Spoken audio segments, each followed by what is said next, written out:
Olá, uma boa tarde. A Igreja Católica atravessa por estes dias a Semana Santa, um tempo importante para a vida dos cristãos, e prepara-se para entrar nas celebrações da Páscoa. Neste programa procuramos os símbolos que ajudam a dar significado a cada um destes dias, desde a Quinta-feira Santa até ao Domingo de Páscoa. Fique connosco. Para já, acompanhe a rubrica da Fundação Ajuda à Igreja que Sofre, Perseguidos, mas não esquecidos.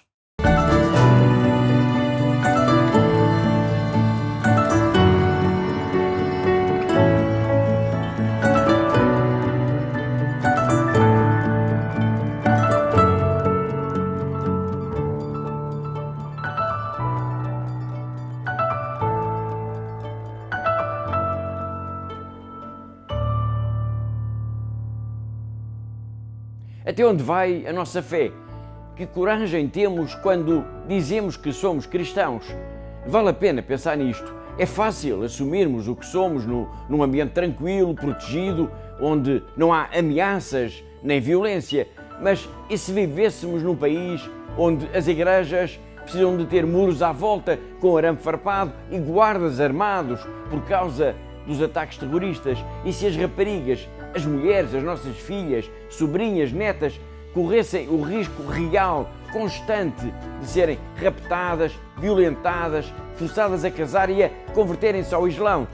E se vivêssemos num país onde os cristãos são não só perseguidos, como também discriminados? Que coragem teríamos? Até onde nos levaria a nossa fé? Este país de que estou a falar é o Paquistão.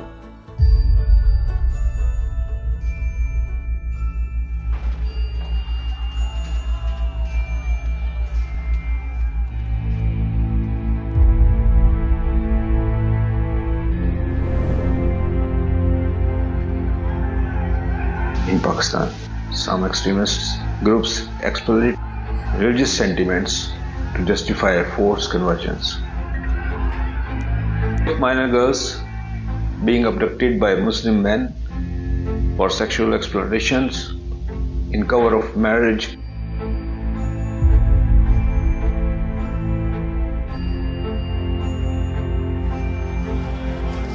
False allegations of blasphemy caused mob attacks, lynching, vandalizing churches, even attack on graveyards.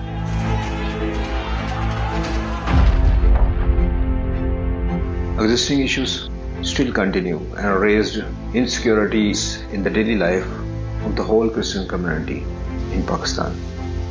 Keep us into your prayers.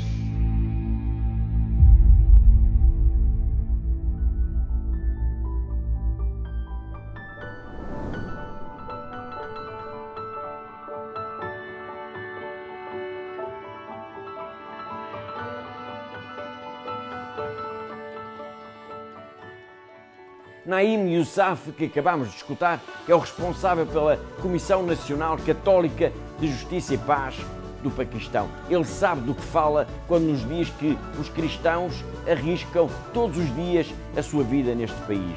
Ele sabe do que fala quando nos diz que os cristãos vivem em permanente insegurança, mas também sabe, mesmo que o não diga, que os cristãos paquistaneses são heróis, que as igrejas do Paquistão estão sempre cheias, que os fiéis vivem neste país da Ásia a sua fé com alegria e com esperança, e vivem a sua fé com alegria e esperança, mesmo e apesar da perseguição a que estão sujeitos praticamente desde que nasceram.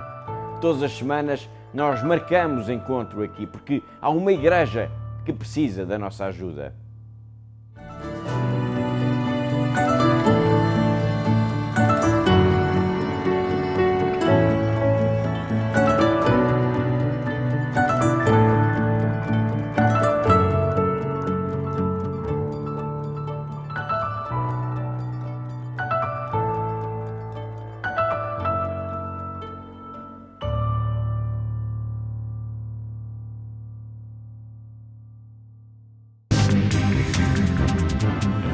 Igéria, a peregrina da Terra Santa, Bíblia e Liturgia.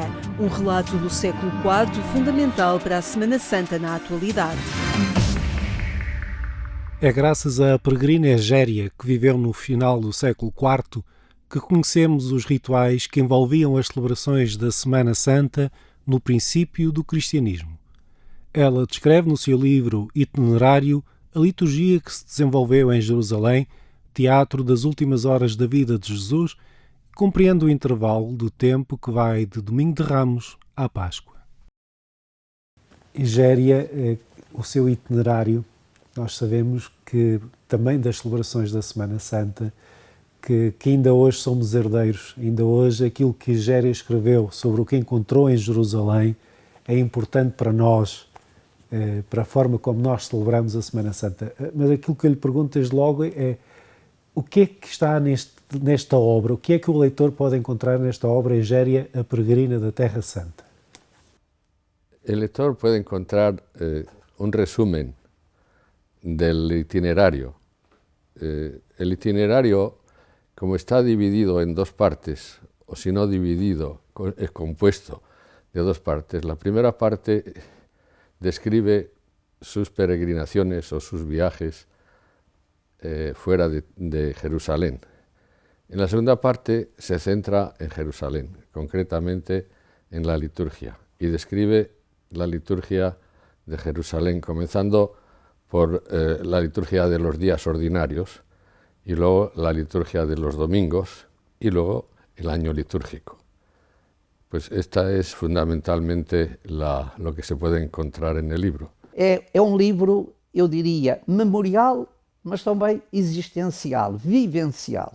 É memória das narrativas bíblicas, mas é essencialmente o resultado de um testemunho, de uma experiência que Egéria vive e quer partilhar, e partilha, efetivamente, de uma forma muito viva, muito atrativa, eu diria mesmo, e muito, como acabaste de dizer, documentada. Ou seja, ela ensina também os espaços bíblicos e a mensagem que dali se pode tirar, tomar e viver. Uma pergunta só antes de passar ao feijão, que tem a ver com a evolução histórica, natural, da instituição. A Igreja Católica fez com que o olhar se centrasse mais em Roma, no Vaticano, do que em Jerusalém. É uma evolução institucional, diria assim, mas do que nós aprendemos, do que nós lemos, desde o início, esta marca da Páscoa, da centralidade do domingo, a atração que Jerusalém exerce e exerceu historicamente em milhões de peregrinos e que ainda hoje exerce. Isso é algo fundamental, é um património que devemos manter. Sí, por ejemplo, lo que dice del Evangelio de la Resurrección, que leía el obispo en la vigilia dominical, es decir, en el paso del sábado al domingo. Leía él mismo la resurrección a la puerta de la tumba. Y esto implicaba una fuerza enorme porque conectaba con Pascua. De hecho, el pueblo fiel de Jerusalén, la gente normal, se apresuraba a llegar a este oficio y como por miedo a llegar tarde se anticipaba y tenían el clero que darle ocupación religiosa o litúrgica, de lecturas, etc. Y luego se leía el Evangelio de la Resurrección. Y esto infundía a la comunidad de Jerusalén un aspecto optimista de la vida, o sea que entraba se conjugaba la vida con la liturgia, con la piedad. Muito bonito isso, muito obrigado. Padre João, há em tudo isto que nós estamos a ver, do ponto de vista de uma herança que é bíblica, que é a sua área de especialidade, da ligação ao povo de Israel, mas a própria cidade de Jerusalém, a Páscoa obriga-nos a olhar para lá. Sim, vamos ver. Eu creio que no âmbito da fórmula, como colocaste a questão, é muito importante este olhar para Jerusalém. Nós não podemos construir a Páscoa, mesmo que a queiramos reduzir à liturgia que decorre da experiência de Jesus, nós não podemos desligar nada disso da grande tradição pascal do povo de Israel. Era a noite especial, era um momento que não era apenas um momento de narrativa, celebrareis isso por todas as gerações. Não, Na Páscoa judaica, o povo de Israel recriava a sua identidade. Uma pergunta que tem a ver com uma coisa, penso eu, fundamental na liturgia, que é a ritualização do tempo. É algo que nós herdamos e que mantemos. Neste relato nós percebemos desde logo a centralidade do domingo. Domingo, sim. Que é, enfim, a Páscoa repetida. Obviamente nós celebramos na Páscoa esse grande domingo. O que é que nós, olhando para aquilo que foi a experiência de Igéria, o que é que isso nos ensina? Bueno, nos enseña, ella observaba, por ejemplo, del domingo, lo que se diferenciaba de lo que sucedía en su patria. Del domingo ordinario eran que los presbíteros predicaban los que querían predicar y después predicaba el obispo. Y entonces las celebraciones eran más largas o más cortas. O sea, la gente se ve que no tenía ese problema que tenemos en la actualidad del tiempo, el cronómetro. Después la lectura del Evangelio, pues naturalmente es también la vivencia de la Pascua perenne. Fazia a mesma pergunta porque acho que é importante esta persistência. Já falámos da memória, que é uma grande herança que nos conduz desde o início da Revelação. Mas esta ideia de que o tempo não é tudo igual. Até em ano de jubileu é importante recordar isso. Há várias formas de viver o tempo. Sim, tendo uma perspectiva global, creio que este é um contributo notável da narrativa bíblica e da construção cultural existencial que a própria Escritura faz. O tempo não é todo igual, ele é vivido de forma muito celebrativa nas grandes peregrinações, nas chamadas festas de peregrinação, na Páscoa, no Pentecostes, na festa das tendas, portanto, Sucote, mesmo em outros momentos, e depois nos anos jubilares, há uma importância muito grande de mostrar como o tempo é o espaço da revelação e a revelação tem elementos, tem componentes que são plurais, não são todas iguais, não é toda uma mesma narrativa. Esta e outras notícias estão disponíveis no portal de informação em agência.eclesia.pt. Recebemos agora o Padre Pedro Lourenço, diretor do Departamento de Liturgia do Patriarcado de Lisboa. Olá, boa tarde, Padre Pedro. Obrigada por estar na nossa companhia. É um gosto recebê-lo. Há uns tempos atrás li numa entrevista sua uma declaração do Padre Pedro que dizia: a Páscoa é o coração da vida litúrgica da Igreja. Eu pedi-lhe para nos explicar esta frase, no fundo contextualizando o significado destas celebrações neste tempo. Muito bem, bom dia, muito obrigado pelo convite. É com muito gosto que transmito aquilo que experimento e que recebi também sobre a importância da Páscoa na vida da Igreja. A Páscoa é o centro da missão de Jesus, é o culminar da sua missão salvífica. E a celebração disso mesmo é também o centro de tudo aquilo que podemos celebrar ao longo do ano litúrgico na Igreja. Tudo se orienta para a Páscoa. Sim, e por isso é o coração da vida litúrgica. Tudo para ela se orienta, tudo dela depende. Quando olhamos para as celebrações do Tríduo Pascal, com início na Quinta-feira Santa até ao sábado com a Vigília e também a celebração do Domingo de Páscoa, nós percebemos uma cadência nas celebrações. Há de alguma forma uma pedagogia, um convite que se vai alargando para aquilo que é anunciado na Vigília Pascal e no Domingo de Páscoa? Sim. Posso só fazer um esclarecimento a propósito de Tríduo Pascal. Tríduo Pascal são 3 dias nos quais a Igreja, de modo mais detalhado, celebra cada um dos momentos que constituem a obra de salvação realizada por Jesus na sua Páscoa. 3 dias, mas afinal, quinta, sexta, sábado, domingo, ocupa 4 dias. Então, em cada um dos dias do Tríduo Pascal, a Igreja debruça-se sobre um dos momentos. O primeiro é sobre a paixão e morte de Jesus. O segundo, a sua descida à morada dos mortos, o seu repouso no sepulcro. O terceiro, a sua ressurreição. Então, a que é que correspondem estes momentos? A que dias correspondem? Começando pelo final, o domingo, terceiro dia do Tríduo Pascal. Começa a celebrar-se no sábado à noite, Vigília Pascal. Mas, efetivamente, a vigília já não faz parte do Sábado Santo. Já é a inauguração do domingo de Páscoa, terceiro dia do tríduo pascal. Andemos para trás, Sim. segundo dia, o sábado. O sábado é um dia sem celebração da Eucaristia. Até se diz na tradição um dia alitúrgico, porque não tem celebração da Eucaristia. Não é completamente correta esta expressão, porque efetivamente existe a celebração da liturgia das horas. E é o único elemento litúrgico do Sábado Santo. É como que um dia quase vazio, mas não vazio. Um dia para nos centrarmos, contemplarmos o repouso do Senhor no sepulcro, na expectativa, na esperança da sua ressurreição. Como diz uma antífona desse dia, o meu corpo descansará na esperança. É também o dia em que contemplamos a descida de Jesus à morada dos mortos, a fim de os libertar e de os trazer para a vida. Continuando a andar para trás, primeiro dia do tríduo pascal, sexta-feira santa, a entrega de Jesus por nós, a sua paixão e morte. Então, e porquê é que começa na quinta?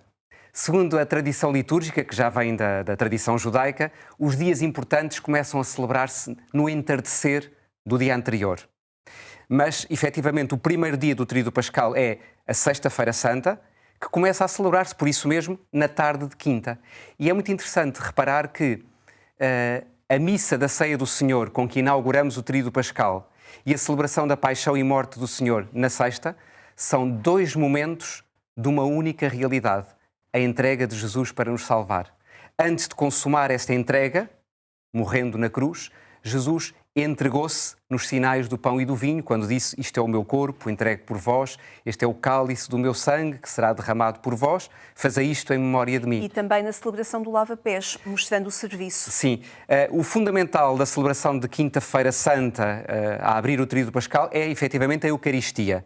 O lava-pés é como que uma ilustração daquilo que se concretiza sacramentalmente na Eucaristia. É verdade que é um gesto que fala muito por si, mas o lava-pés conduz para aquilo que Jesus faz realmente, que é servir dando a vida. E isso está centrado no sacramento da Eucaristia. O lava-pés é a ilustração do que escutamos no Evangelho, dessa missa, que é precisamente Jesus, que, deixando a sua posição de mestre, ou sendo mestre, melhor dizendo, depõe o manto e se faz servo, lavando os pés aos discípulos. E diz: dei-vos o exemplo para que, assim como eu fiz, vós façais também. Que é uma outra maneira de dizer: fazei isto em memória de mim, como escutaremos na Eucaristia. Sim. Pode-se dizer que o silêncio perpassa todas estas celebrações, ou há um dia específico em que o silêncio fala mais alto? Há um dia em que o silêncio fala mais alto, que é de facto o Sábado Santo. Um silêncio que começa a partir da celebração da Paixão do Senhor, em Sexta-feira Santa, e que se deverá prolongar. Não significa que não haja palavras, não significa que não haja cânticos. No Sábado Santo, com a liturgia das horas, somos convidados a escutar a palavra de Deus, a cantar os salmos, a rezar ou cantando os responsórios, mas sempre numa atitude de silêncio interior, nesta perspectiva de repouso espiritual em Cristo. É como que descemos com Cristo ao sepulcro para depois, na expectativa do que acontecerá nessa noite, rompermos em alegria pelo acontecimento da ressurreição. Ainda que brevemente vamos olhar para a liturgia da Vigília Pascal, que é uma celebração muito rica, que tem diferentes momentos, desde a bênção do fogo até às leituras que passam toda a história da salvação, a renovação das promessas do batismo também e depois a liturgia eucarística. Que celebração é esta? Uma celebração grande, celebrativa mesmo no sentido pleno da palavra, que muitas vezes tantos se afastam pela sua duração longa, mas ao afastarem-se perdem também aquilo que pode ser o seu significado na totalidade. Sim, na verdade, a Vigília Pascal é a celebração mais importante da vida cristã, mais importante que qualquer outra. Santo Agostinho chamava-lhe a mãe de todas as vigílias.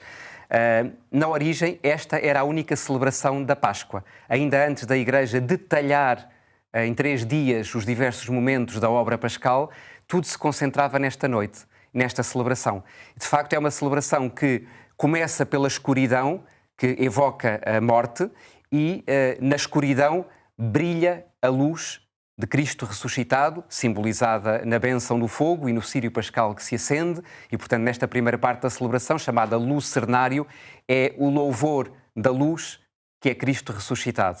Depois contempla-se na liturgia da palavra toda a história da salvação, a começar pela obra da criação e a culminar na nova criação que é a Páscoa de Cristo. E toda a liturgia da palavra culminará a certa altura com o canto do Aleluia. Aleluia, que não se canta durante a Quaresma, precisamente. Precisamente para ter um impacto especial nesta noite e a partir desta noite ao longo de todo o tempo pascal. A celebração da Eucaristia nesta vigília, tendo em conta toda esta história celebrada, assume um significado também. Sim, porque tal como a Páscoa de Jesus é o condensado de toda a sua obra de salvação, é muito interessante, nós celebramos a noite de Natal com a Eucaristia. Quer dizer que Jesus nasceu para dar a vida por nós e esse dom da sua vida celebra-se na Eucaristia. Ora, isso tem um significado muito especial, único, na noite de Páscoa. Mas antes disso, de facto, a liturgia batismal, porque a nossa participação na vida de Cristo morto e ressuscitado acontece no batismo. É a noite especial para aqueles que vão ser batizados, mas também para os que já são batizados, para todos os cristãos, renovarem a sua condição batismal, unindo-se assim a Cristo morto e ressuscitado. E depois toda a celebração, de facto, culminará na Eucaristia, que é o memorial por excelência da morte e da ressurreição do Senhor. Daí a importância da participação nesta vigília, que convida, que acolhe, que chama cada um a participar nesta celebração da ressurreição de Cristo. Sim, e é uma vigília de facto longa, não tão longa como noutros tempos da história, nem tão longa para a maioria dos cristãos como para alguns grupos específicos que celebram de facto a liturgia de modo prolongado, a vigília de modo prolongado ao longo da noite, mas é uma celebração que por si tem estes elementos todos. Vejamos que na sua forma completa a liturgia da palavra na vigília pascal tem 9 leituras. Podem não se fazer todas, mas algumas são essenciais. E é um modo que os cristãos têm de reviver de maneira completa e ao mesmo tempo sucinta toda a obra de salvação. Esta alegria da ressurreição experimentada na vigília pascal prolonga-se depois ao longo do domingo de Páscoa, com a missa do dia de Páscoa, e mais ainda, ao longo da semana que se chama Oitava da Páscoa, que vai do domingo de Páscoa até ao segundo domingo de Páscoa, também chamado Domingo da Divina Misericórdia, e depois todo o tempo pascal até ao Pentecostes. Muito bem. Padre Pedro, muito obrigada por ter estado connosco, a convidar-nos também a participar nestas celebrações, a mostrar o seu significado e o significado de participação de cada um de nós nessas mesmas celebrações. Muito obrigada. Muito obrigado também. Obrigada. E uma Santa Páscoa. Obrigada, igualmente para si.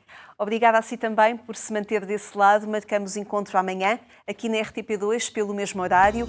Também atualizado está o portal de informação agência.eclesia.pt. Desejamos-lhe uma excelente tarde. Até amanhã, se Deus quiser.